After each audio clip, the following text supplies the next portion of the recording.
May mga lihim ka bang gustong sabihin? O mga sikretong gusto mong aminin? Halika't ating pag-usapan sa Main Confessions. Oras na para ilahad ang lihim na dapat mabunyag. Kaya naman para sa ating main confession for tonight, alamin na natin ang unang parte, unang yugto ng confession ng ating letter sender.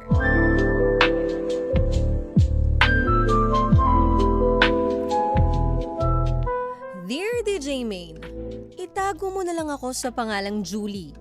31 years old at nakatira sa Tipas, Taguig. Isa akong healthcare worker dito sa barangay namin. Lady rider din ako, DJ Main, at pina-follow kita sa mga motovlog mo. Nako, maraming salamat sa'yo. Julie, nakakatuwa naman, siya ay isang lady rider din.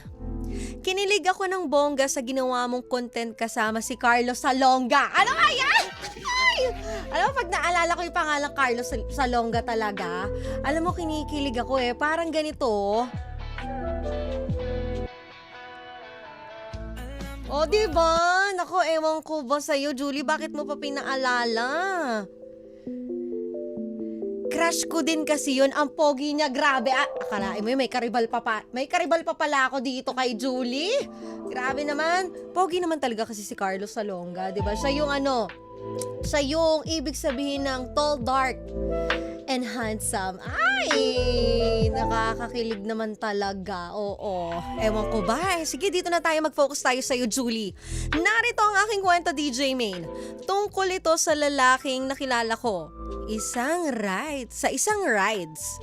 Itago na lang natin siya sa pangalang Jasper. Bortang-borta si Jasper, DJ Main. Gym rat. Ay.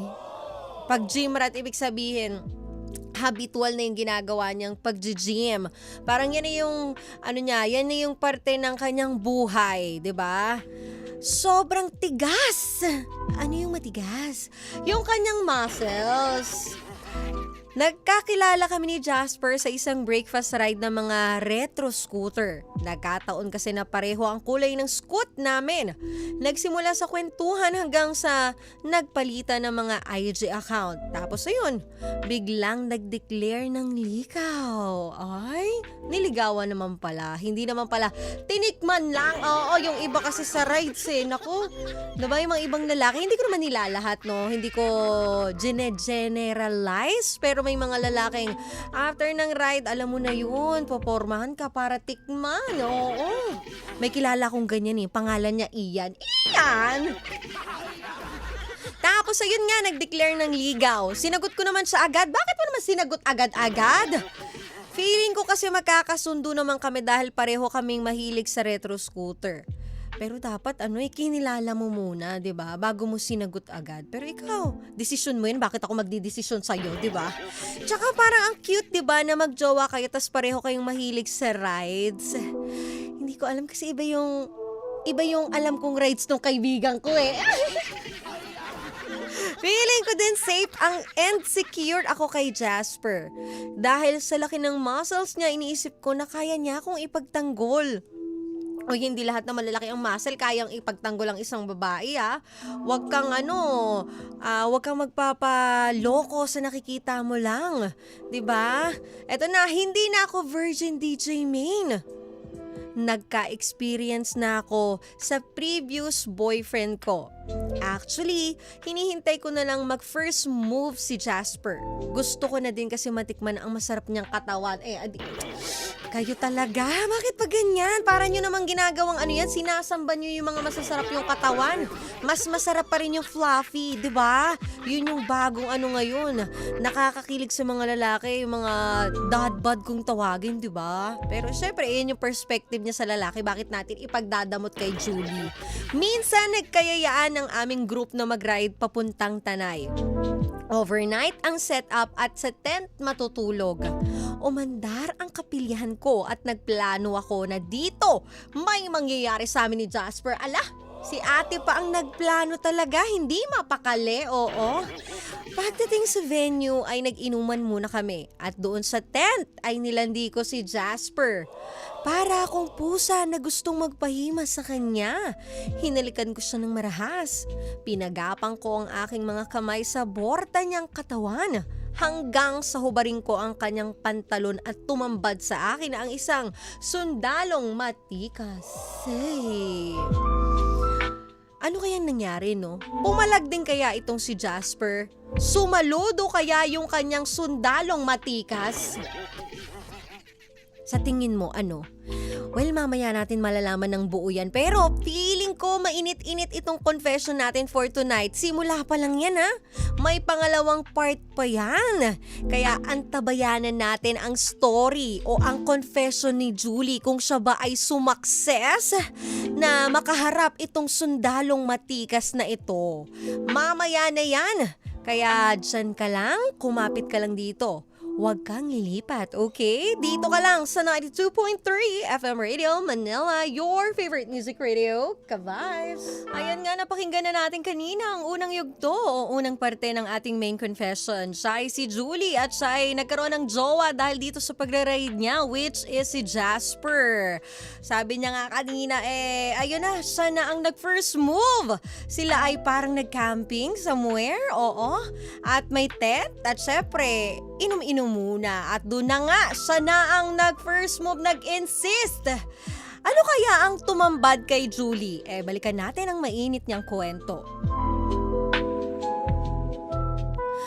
Nakasaludo at matigas na ang sandata ni Jasper. Pero, DJ Main, ang jutes ng alaga ni Jasper. Oh my gosh! Hindi ko alam kung matatawa ako o ano. As in, ang cute at parang pangbata ang size! Oh my gosh! Bakit hindi ka gumamit ng tsane? Tsane?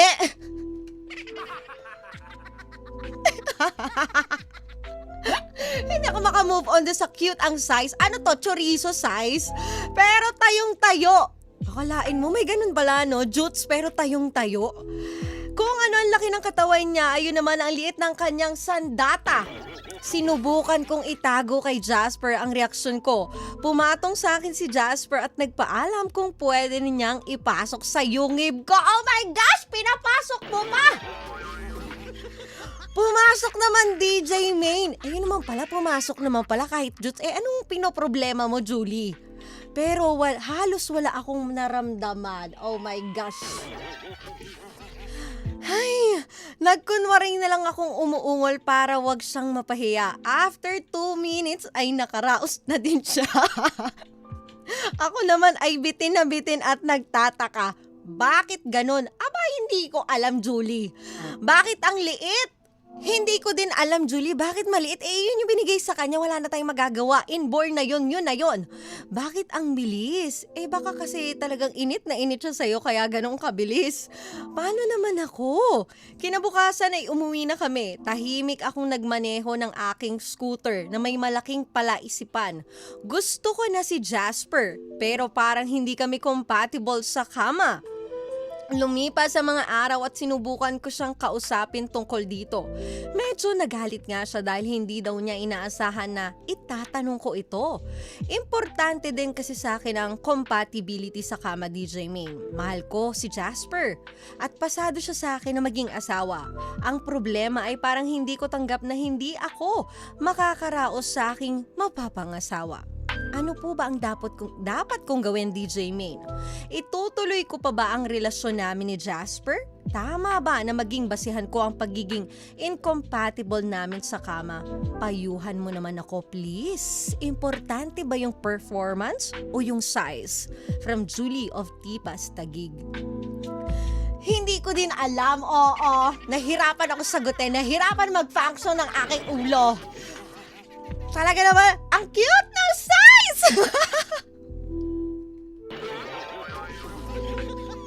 Alam nyo talaga, ay, hindi kasi lahat ng malalaki ang katawan, malalaki ang sandata. Kaya dapat hindi kayo nag-expect ng ganyan. Pero sige, mamaya ko ibibigay ang aking perspective, ang aking advice. Ano nga ba ang importante? Performance o size? Kaya, antabayanan nyo yan. Mamaya na yan, 11:30 live tayo sa ating YouTube live stream, 92.3 FM Radio Manila. Kaya ngayon, teka lang, magre-relax muna ako. Hindi ko kinaya yung size na cute size, parang chorizo. Sana ginamitan mo ng tsane. Oo. Eto muna. Oo, makinig muna tayo. Awitin mula kay Shania Twain. Dito lang sa 92.3 FM Radio Manila, your favorite music radio, ka-vibes. Ikaw ay nakatutok pa rin dito sa main event kasama ang baby mo si Radyo DJ Main. At dito mo lang mapapakinggan sa 92.3 FM Radio Manila, your favorite music radio, ka-vibes. At nandito tayo sa ating main confession for tonight. Pero bago ang lahat, magandang gabi sa inyo. Gloria Constantino Mesiano, Adrian Sabroso, Erwin Cuenco, Mary Zulay, Ace Edison Saho. At sa lahat ng mga nakikinig sa atin ngayon, kayo man ay nasa biyahe, nakahiga, o nagsisimula ng trabaho at break time, ang mga nagugwapuhang security guards natin, especially sa The Ignacia Place. Ayan, maulan-ulan na gabi sa inyo. Tamang-tama yan para sa ating confession. At talagang mag-iinit kayo at napakainit ng istorya ng ating confession for tonight, ha? Siya ay si Julie. Siya ay may nakilala at naging jowa niya na ka-rides niya sa pagmumotor na nagngangalang Jasper. At si Jasper ay isang gym rat. Ibig sabihin yan, pag nakita mo ang katawan niya, bato-bato, matigas. Talagang makikita mo na kaya kang ipaglaban at ang laki ng katawan. Ganun ang mga gym rat Pero siya ay may malungkot na hindi inaasahang pangyayari. Dahil nga malaki ang katawan ni Jasper, expected niya. Kasing laki ng sandata ni Jasper ang kanyang katawan. Gustong-gusto niya pa man din itong si Jasper. Yun nga lang, nung sila ay lalabing-labing na. Ang cute daw nung size. Ang cute daw ng size, parang size daw ng bata. Parang chorizo. Alam mo yung chorizo? Yung longganisang maliit. Tinatanong niya ako bakit ganun daw? Bakit daw ang liit? Bakit ang bilis? Paano naman daw siya? Well, wala na akong magagawa dyan. Diba? Yan ang binigay sa kanya. Bakit niya kailangan hindi iki-proud, diba? Siguro, yan yung binigay. Yan talaga yung nilikha sa kanya. Hindi ko din talaga alam sasabihin ko sa'yo. Oo, nai-imagine ko kasi ang hirap naman din kasi nun, no? At ito nga, tinatanong niya pa ako, ano ba ang dapat kong gawin, DJ Main? Itutuloy ko pa ba ang relasyon namin ni Jasper? Tama ba na maging basihan ko ang pagiging incompatible namin sa kama? Well, valid naman yung nararamdaman mo, Julie. Kasi nga nag-expect ka sa kanya Dahil nga sa nag-base ka sa laki ng katawan niya, feeling mo malaki din ang kargada niya. Alam mo, marami ako mga kaibigan na ganyan. Na mahihilig sila sa mga malalaking katawan, yung mga six-packs na abs. Tapos meron din silang na-try na sa sobrang laki ng katawan. Syempre nga, yun nga yung expected mo Ganon din yung kargada. Talagang ibibigay sa'yo yung ligaya na hindi mo naranasan sa iba. Pero yun lang, pag-open mo, mas malaki pa yung hotdog na nakakain mo sa araw-araw. So sabi nila, bakit daw ganon? So na ano rin sila, parang nasasad sila. Kasi in-expect na nila At doon nila napatunayan itong mga kaibigan ko na hindi mo rin pala pwedeng sukatin sa laki ng katawan, ang laki ng kargada ng isang lalaki. Even sa paa, di ba may mga paang malalaki, kala mo ganun din. Kasing laki ng kargada nila, hindi rin pala yun. Pero may mga friends naman ako nagsasabi na kaka-gym daw yan, kakatik ng kung ano-ano. Kaya yung alaga nila, ayun, umuurong. Umuurong! So hindi ko rin alam kung ano ba ang dahilan nito. Malalaman natin yan pag nagtanong tayo sa professional. Pero dito nga, mabalik muna tayo dito kay Julie. Hindi naman din kasi mali na isipin yung compatibility mo sa kama, rights mo yan. Siyempre lahat tayo may standards tayo, di ba? At importante din naman niyang ganyang compatibility sa kama sa isang relasyon. Malaki ang parte niyan. Pero tandaan mo, hindi lang naman din doon ang basihan ng pagmamahalan at mas matibay na relasyon. Hindi naman masusukat doon. Hindi naman porket maliit yung sandata niya, ganun na rin kaliit ang pagmamahal niya sa'yo. Hindi naman ganun yun, di ba? Aanhin mo ang malaki ang sandata. Kung babaero naman, doon ka na sa maliit na alam mong ikaw lang ang mamahalin habang buhay, di ba? At kung mahal mo naman si Jasper at pasado na siya sa'yo bilang partner at future husband, baka pwede nyo naman pag-usapan kung paano nyo pwedeng ma-improve yung intimacy ninyo. Total kayo ay in a relationship na. Magjowa na kayo. Diyan na papasok yung pagiging open communication sa inyong relationship. Kasi hindi naman nasusukat sa size o sa tagal. Diba? Yung pagmamahalan o yung offer o yung ma-offer niya sa yung pagmamahal para sa'yo. At maraming paraan, techniques, at communication talaga ang pinaka-importante na pwedeng gawin para maging satisfied ka pa rin.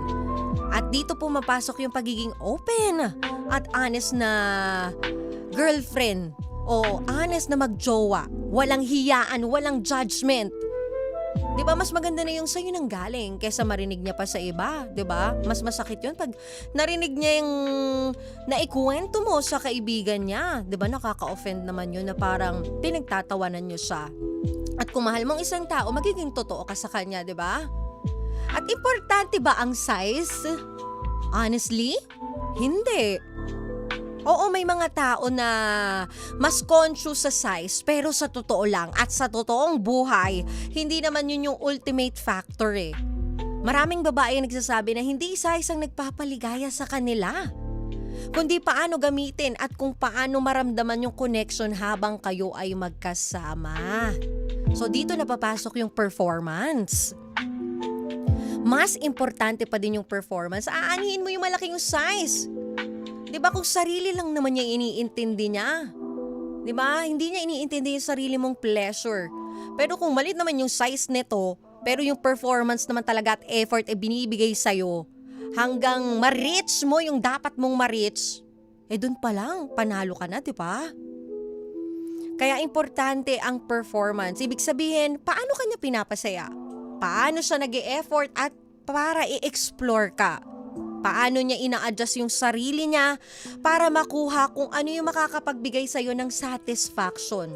Ang daming pwedeng gamitin, o diba? May pleasure toy, bakit hindi kayo mag-explore doon? Wala namang masama doon. At hindi naman siguro makaka-offend sa kanya yon. Diba? Sabihin mo gusto mo ng thrill para mas lalong maging spice ang inyong, magkaroon ng spice ang inyong intimate loving, diba? At kasama na rin dito, yun nga, yung technique, timing, at higit sa lahat, communication. Kahit maliit man o hindi, kung marunong siya mag-handle, mag-effort at willing makinig sa mga kailangan mo pagdating sa inyong sex life, pwede pa rin maging fulfilling ang sex life nyo parehas. Diba? Na pantay. Kumbaga, fair lahat. At bakit nga ba mahalaga ang communication? Kasi hindi naman lahat ng lalaki, totoo yan, aminin natin, na aware kung saan sila kulang o paano ka mapapasaya bilang partner sa kama. Kung hindi mo sasabihin sa kanya in a gentle way, baka isipin niya na, okay lang. Okay lang pala itong ginagawa ko, okay na pala to. Okay na kahit ganito yung akin. Dito masisira yung relationship nyo kasi sa'yo hindi okay. Hindi ka nagpapakatotoo. Hindi ka nagiging honest sa nararamdaman mo at nakikita mo sa kanya. At dyan yung hindi na kayo magkakaintindihan. Dyan na papasok yung possible mag-cheat pag yung isang tao hindi contented dun sa satisfaction na nakukuha niya dun sa partner niya. Kaya explore intimacy beyond penetration. Hindi lang sa mismong act naka-base ang sex life. May foreplay, di ba? May touching, may kissing, may oral. At iba pang paraan na magiging masaya at satisfied ka. Marami talaga eh. Kung gugustuhin mo, marami talaga. Kaya nga 'di ba, pag gusto may paraan, pag ayaw, may maraming dahilan. At kung willing talaga siyang mag-effort din para sa'yo, kahit maliit ang alaga niya, pwede ka pa rin makarating sa rurok ng sarap. Totoo yan, no? 'Di ba? Kaya importante talaga na itong nararamdaman mo ngayon, itong sinasabi mo sa akin ngayon, dapat sinasabi mo rin sa kanya yan. Maging honest ka sa kanya kung gusto mo talagang i-work out ang relationship ninyo. And educate each other. Hindi masama mag-research, magbasa tungkol sa sexual compatibility at techniques, mga kwento ng mga kaibigan mo, mga karanasan nila, mga na-experience nila, pwede nyo ring i-adapt yon sa inyo. Magiging, malaki rin na maitutulong nito para sa sex life ninyo, di ba? I'm sure sa mga kaibigan mo, nakaranas din sila ng nararanasan mo ngayon. Pwede kang mag-seek ng help sa kanila, di ba? At pwede nyo rin panoorin o basahin together. Siyempre, in a respectful way naman para hindi naman din ma-offend itong si Jasper lalo kung bago pa lang kayo. At para mas maintindihan nyo kung paano mapapasaya ang isa't isa. Maging open lang kayo, no judgment. And build emotional intimacy. Minsan, mas magiging fulfilling ang sex kapag malalim ang emotional connection ninyo. Diba? Pag mahal mo, kahit gaano pa kaliit yan, iba pa rin eh. Yung satisfaction na bibigay sa'yo is talagang sobra-sobra kasi nga, may connection kayo. Hindi ka doon nakafocus doon sa liit na meron sa kanya. Kaya importante yung emotional connection. At kapag ramdam mo ng secured ka, minamahal at nire-respeto ka, nag-iiba rin yung experience sa kama. And set expectation early. Kung tingin mo hindi talaga makokontento ikaw, mas mabuti ng malinaw na ngayon pa lang kaysa sa kasal na kayo tapos doon ka makakaramdam na may pagkukulang sa kanya tapos bigla mo siyang bibitawan, kawawa naman yung tao. Lalo na kung genuine naman yung intention niya para sa'yo at yung pagmamahal niya sa'yo. Kasi yung sex bonus na lang yan eh. Iba pa rin pag ikaw ay mahal ng tao. 'Di ba? Yung may respeto, hindi kayo pagpapalit sa iba pa rin yun. It's better to decide habang maaga pa kaysa magsisi ka sa huli. Kaya pag-isipan mo mabuti, ano ba talaga ang habol mo? Yung sandata na malaki? O yung pagmamahal na pangmatagalan? Then ask yourself kung negotiable ba ito sa'yo. Kaya mo bang tanggapin kung hindi ka ganun kasatisfying physically? Basta secure ka emotionally at financially? Or hindi mo kaya dahil malaking parte talaga ng relasyon sa'yo ang sex life? Wala namang mali sa dalawang iyan. Pero depende kasi yan sa values mo, Julie. May mga ganun tao mas nangingibabaw ang sex life, 'di ba? Kaysa dun sa emotional nila or dun sa financially stable sila in the future. So saan ka dyan sa dalawa? At syempre bilang tao, hindi naman ginusto ni Jasper kung yan talaga ang binigay sa kanya. Hindi naman niya hiniling yan na, Lord, ibigay mo sa akin yung size na chorizo. Oo. Yan yung dumating sa kanya. So, kailangan niyang tanggapin. So, don't shame him. Kasi kung magtatagal kayo, wag mong gawing joke o negative ang kanyang sandata, yung size na meron siya. Kasi kung magde-degrade siya, baka lalo siya mawala ng confidence. At mas lalo kayong hindi magiging okay pagdating sa inyong sex life. Kaya mas maganda i-frame ito as partnership na magtutulungan kayo at hindi lang siya ang may problema. Iparamdam mo sa kanya yan na teammate kayo. Hindi kanya kaaway, hindi kanya basher. At kung ako ang tatanungin, si DJ Main, size o performance ang pipiliin ko? Ang hirap mamili. Ang hirap mamili. Pero totoo naman to, no? Lahat naman ng babae pinapangarap ang malaking size. Pero in reality, kapag sobra-sobra naman, hindi na nakaka-enjoy, di ba? So as ako yung sasagot para sa akin, dun ako sa performance at effort. Number 1 sa akin yung effort talaga. Kasi size is just a physical trait. Pero yung performance, yung care, at willingness niyang pasayahin ako, yun ang magtatagal. Doon ako mananalo. Kasi mahirap makahanap ng lalaking ganun. At ang compatibility sa kama ay hindi lang nakasalalay sa laki o tagal. Nasa creativity, effort at communication. At kung willing kayong dalawa i-workout talaga ito, laging may paraan para mag-enjoy. At mas lalong mai-enjoy nyo ang relationship na meron kayo. Pero kung tingin mo hindi ka magiging masaya kahit anong gawin niya, ikaw na ang may problema. Mas mabuti nang maging honest ka kaysa magpanggap ka habang buhay.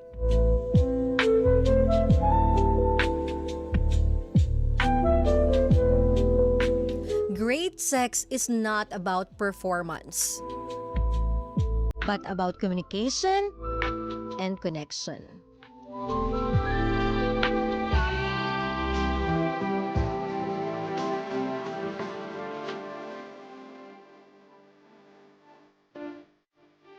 So ikaw na makakasagot niyan, Julie. Ano bang mas importante sa'yo? Yung size o yung pagmamahal na ibibigay sa'yo ni Jasper na pangmatagalan? At maraming paraan para masatisfied ka. At hindi magagawa ni Jasper yan kung hindi ka magiging open sa kanya at di mo yan sasabihin, di ba? Kayo namang mga lalaki, kayo nga, kung alam niyong meron kayong maliit na sandata, mag-effort naman kayo na ibigay yung pleasure ng babae. Doblehan niyo yung effort na meron kayo pagdating sa kama para walang nasasabi. Diba para pag pinapili yung babae, size o performance, kiber na sa size, doon ako sa performance. Diba? Ganun yung isasagot. Kasi total performer ka pagdating sa kama, dapat ganun kayong mga lalaki. Hindi yung sarili nyo lang iniisip nyo. Maliit na nga Di mo pa kayang paligayahin yung partner mo. Ano ba yun? At kayo naman mga girls, hindi na uso ngayon yung size. Ano yung may malaking size kung ang dami namang natikman nun? At hindi marunong makontento. Doon ka na sa maliit pero alam mong ikaw lang ang mamahalin at wala nang iba. Pero kung parehas meron ka, mapapasana all ka na lang talaga. Sana may ganun pa, no? Total package. 2-in-1. Actually, 3-in-1. Size, performance, and true love. Ay, maghahanap nga ako niya. Maghahanap! Oo. Ayan, sana, Julie. Nabigyan ko ng kaliwanagan ng iyong pag-iisip. Just be honest. And wag mo siyang i-shame. At maraming paraan, basta gugustuhin nyo lang parehas. Ayan, maraming salamat, Julie, sa pag-confess mo kay DJ Main. At sa mga gusto mag-confess, pwedeng nyo ipadala yan sa ating Facebook page, 92.3 FM Radio Manila. O hindi naman kaya sa ating Viber, 0954-406-1967. Uy, samahan nyo bukas Samahan nyo ako bukas. Tingnan natin kung size o performance ba yung bisita ko bukas. Oo, malaking lalaki to At idol na idol mo to. Ito yung isa sa mga namimigay ng helmet sa kalsada Matinik din daw ito sa babae. Tingnan natin kung gaano katinik ito bukas. Tingnan natin kung paano sumagot. Kaya abangan nyo yan kung sinong motovlogger, content creator iyan. Basta yung pangalan niya, may man. Ayan na, ang hint ha, may man. Ikaw na mag-isip kung sino yan. Baka si Spider-Man yan. Spider-Man? Batman, pwede rin.